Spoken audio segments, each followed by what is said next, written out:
Long time no see. I am not going to be before you guys long. I'm just here to do my Summerslam predictions. And yeah, I know you're used to Jimmy doing this, but I'm doing it tonight because I got a few things to get off my chest. One about the state of content creators in my niche, and one about the late great Hulk Hogan, which we will discuss each one after each night. So with that being said, let's join the fray.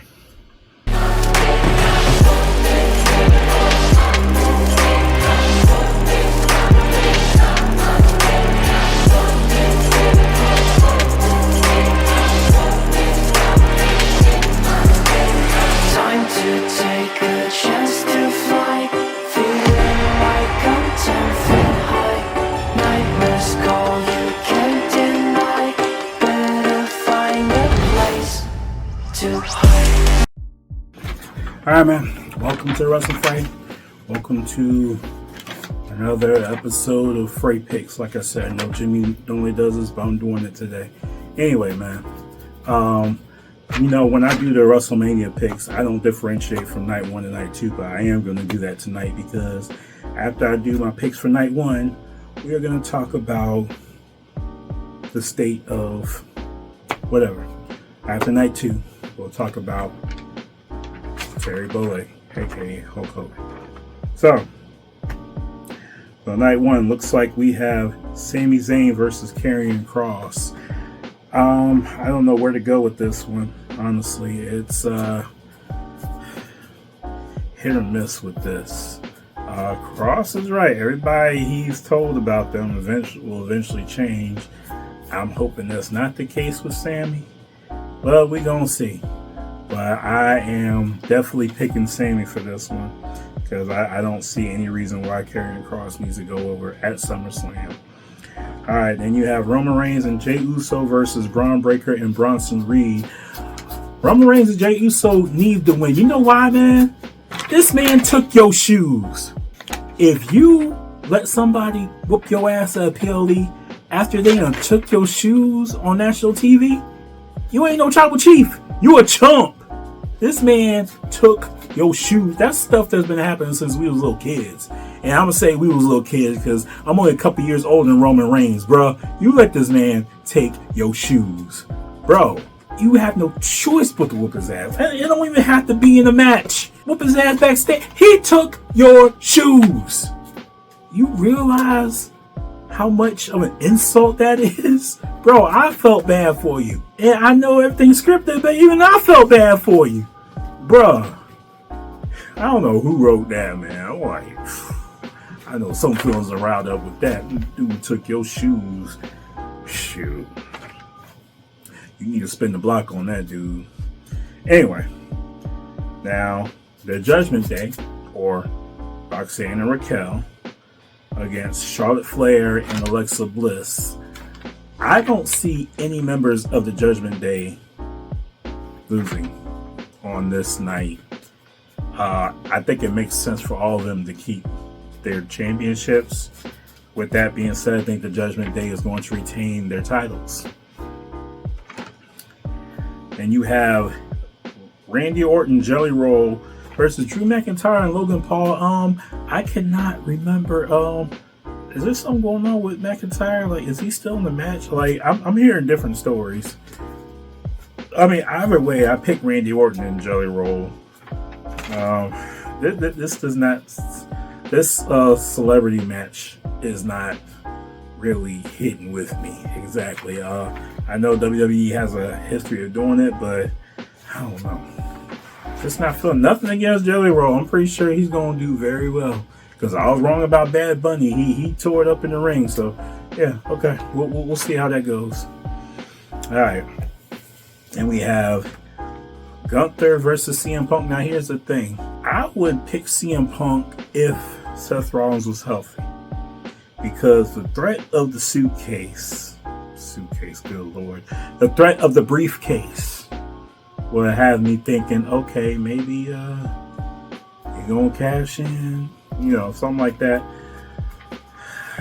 but something tells me that Gunther is going to retain on this night. And then we have Tiffany Stratton versus Jade Cargill. Now here's the thing. Y'all may disagree with me, and hey, I may be wrong. This SummerSlam does not feel like... it don't feel like SummerSlam to me. And it's not even the 2-night things, and I have my own opinions on that I'll get to in a minute. This doesn't seem like, oh wow, this is a big 4 PLE night where Jade Cargill finally grabs the big one. That build did not speak to me that way.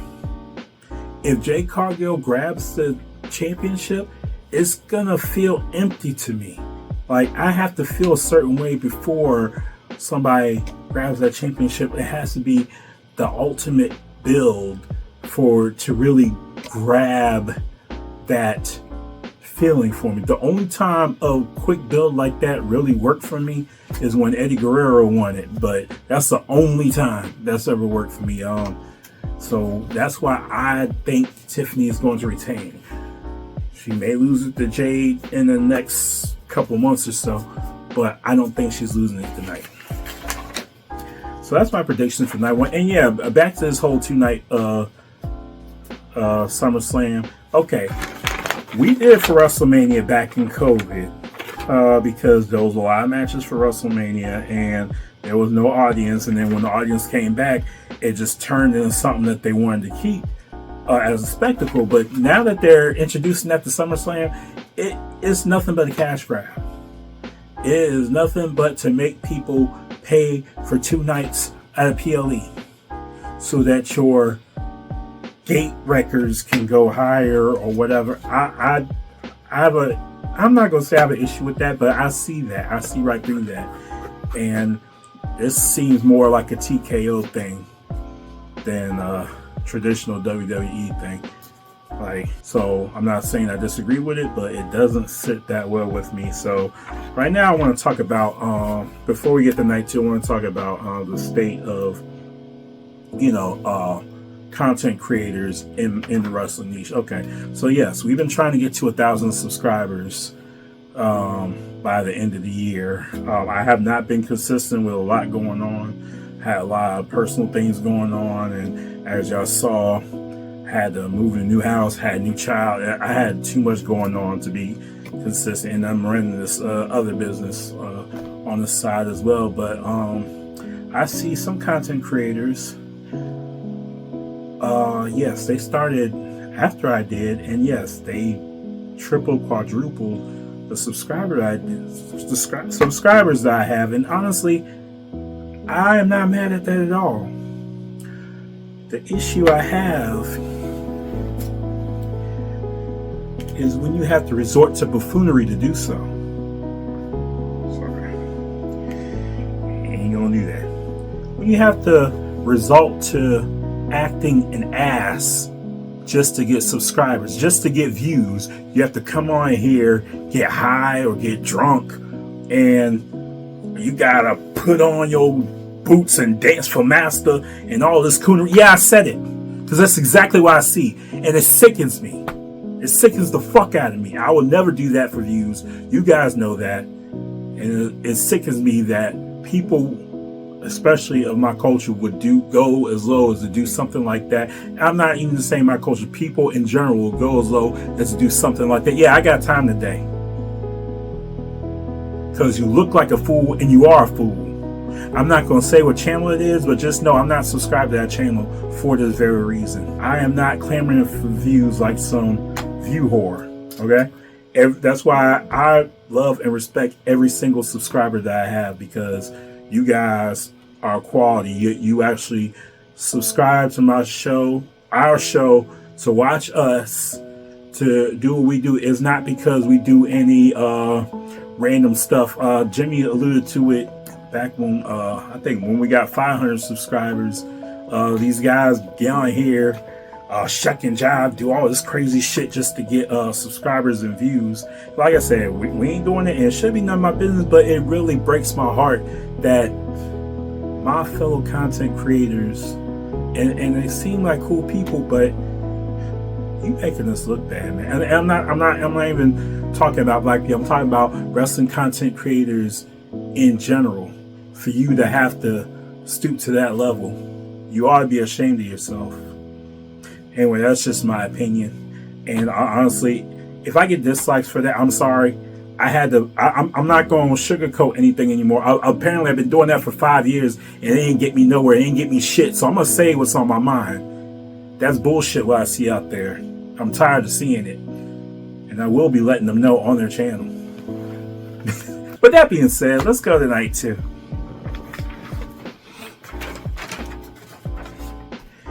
So night 2. Dominic Mysterio versus AJ Styles for the Intercontinental Championship.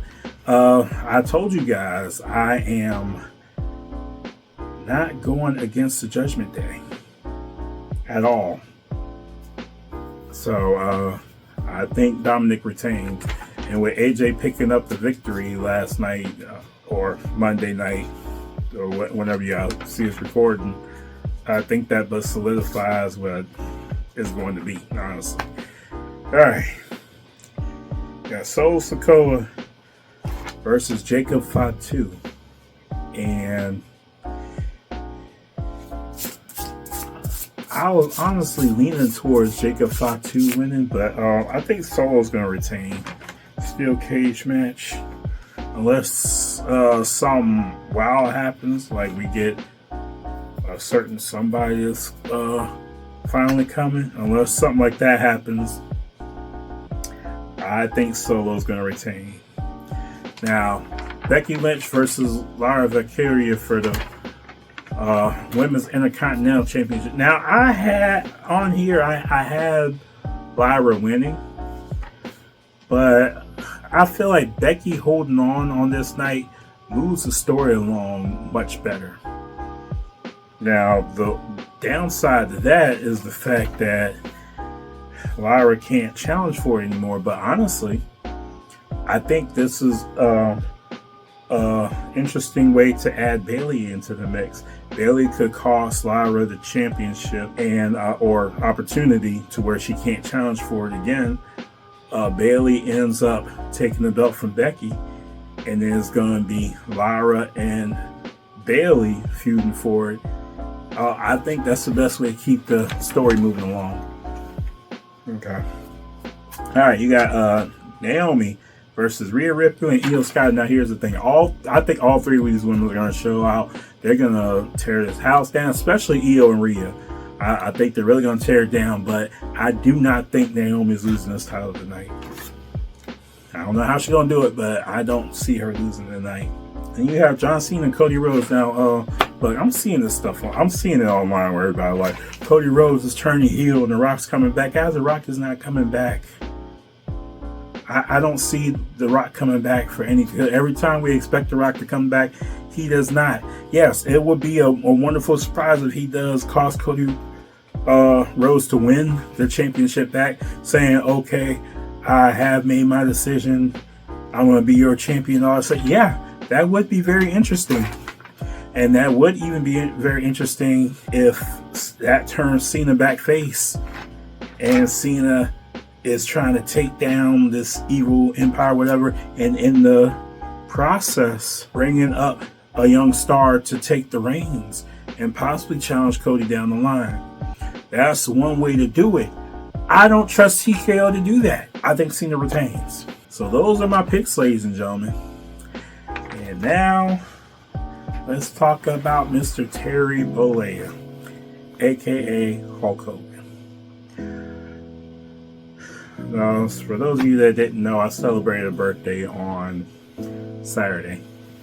Now, 2 days before my birthday, we lost one of the greatest legends in this business. Now, here's the thing. Me saying that will rile a lot of people up. A lot of people will be like, fuck this guy or boo and all that stuff.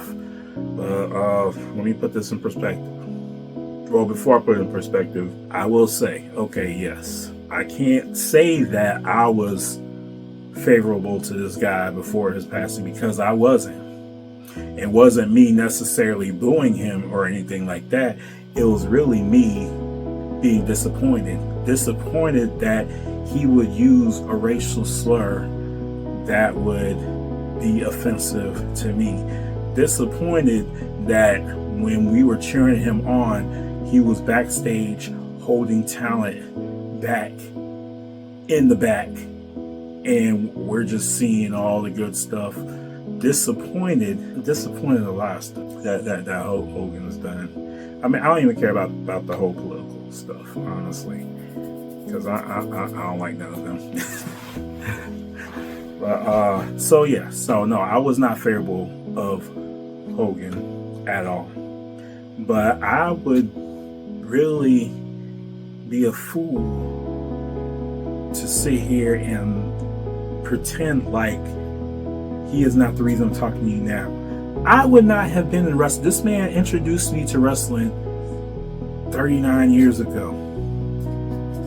Yes, I was 3 years old. This man, Hulk Hogan, was what wrestling was when I was little. He's the one that introduced me to this world of wrestling. So me seeing Hulk Hogan on TV and his larger than life persona, that's what introduced me to, whether it be the WWF, WCW, WCCW, AWA, all that stuff. Hogan was the very first person that introduced me to all of that.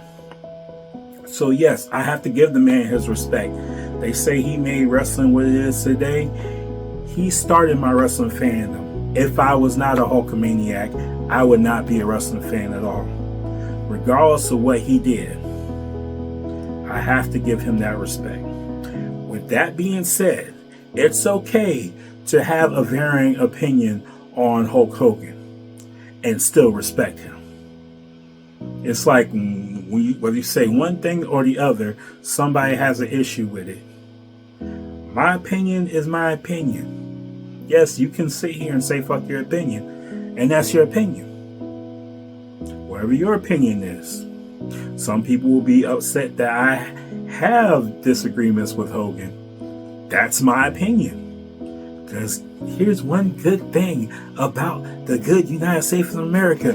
We can have opinions and still get along. I know you can't see that nowadays. But that's one of the good things about this country. And still one of the good things about this country, in spite of what some of y'all think.